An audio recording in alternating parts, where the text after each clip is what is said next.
decade now.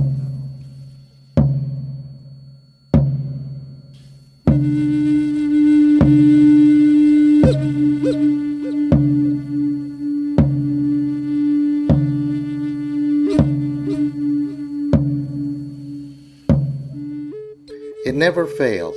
Every time I debate with Christians about the words of Jesus, which it turns out that they just hate, they tell me that what Jesus stated, even when his words are as clear as is humanly possible to speak, don't mean what they say. They will use every trick in their bag to discredit the words of Jesus.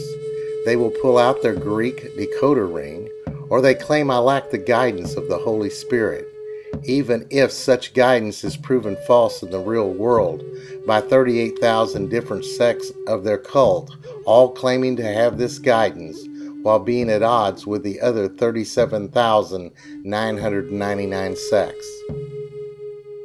Without fail, at some point in such discussions with Christians, sometimes as their first apology, or their last, or somewhere in between, they trump the words of Jesus with the words of Paul. Christians just love Paul. He offers salvation that doesn't require them to do anything.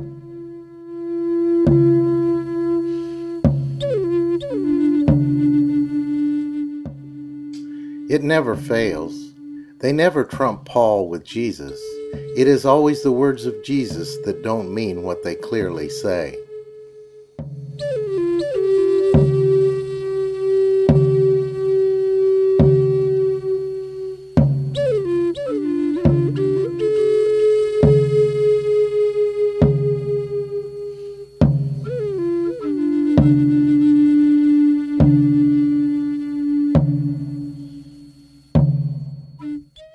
Paul's salvation creates a huge problem for him.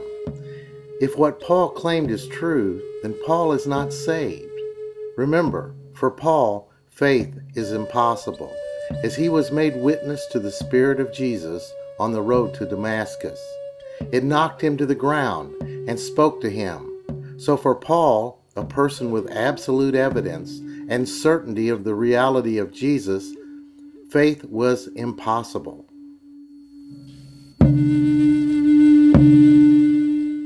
Faith is belief without evidence, so it was impossible for Paul. He was outside the bounds of his own requirements for salvation. If Paul's plan of salvation was wrong, then he is still in deep trouble with Jesus, and so are those who follow the teachings of Paul, those that ignore the law and the need for good works.